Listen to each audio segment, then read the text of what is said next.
Ponyfans.com here with defensive end Taylor Thompson. And before we look ahead to UTEP, you look back at Tulane. And since you returned from New Orleans, people have talked about how the offense clicked in the fourth quarter. But really the defense sort of did too. Seemed like you and the rest of the defensive line almost took up residence in the backfield in the fourth quarter. What changed? Was it a scheme change or was it inspirational words from Coach Mason and Hill on the bench? What happened in there that changed? What changed is they started passing in the first quarter. I mean, the first half I think passed like 4 times. So most of the first half we were getting double teamed a lot, most of the D linemen. And then in the second half, after the offense jumped up and scored a couple, they started passing the ball more to try to catch up, and that's when we just started wreaking havoc, pass rushing. Last year, you beat UTEP to clinch bowl eligibility, and you really sealed that win with that big sack. Do you rank sacks, or do you have favorite sacks in your mind? And if so, where does that rank for you? Not really. I mean, a sack is a sack, on the stat board. But I think it was very important to this team that I got that, and to me, it was a big win for me, and it was a big play.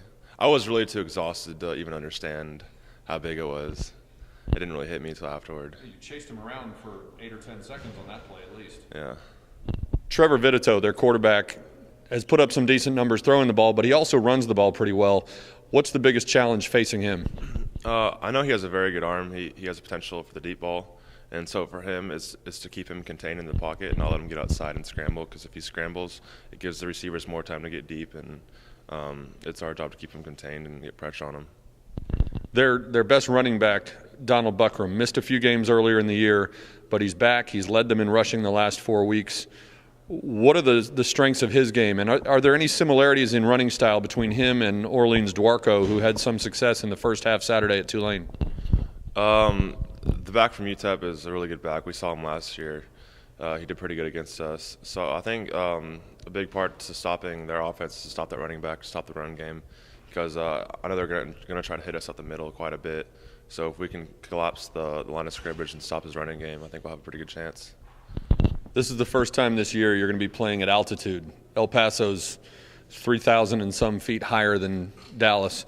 Does that affect you guys, and what can you do to try to simulate that? Will you rotate more fresh players in, or do you just have to suck it up and go a little harder?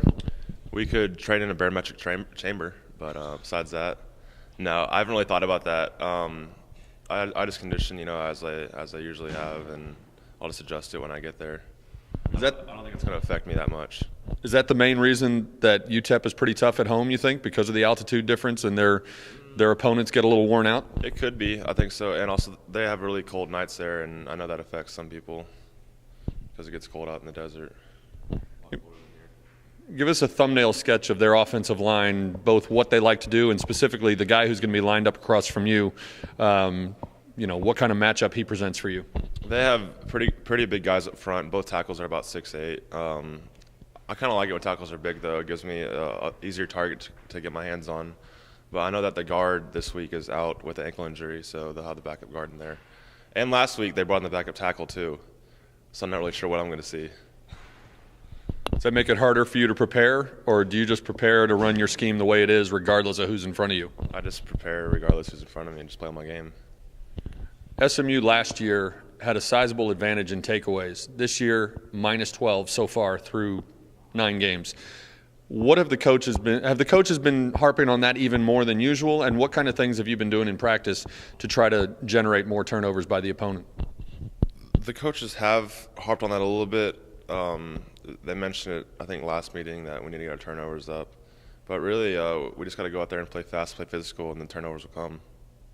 As long as we play our game, turnovers come.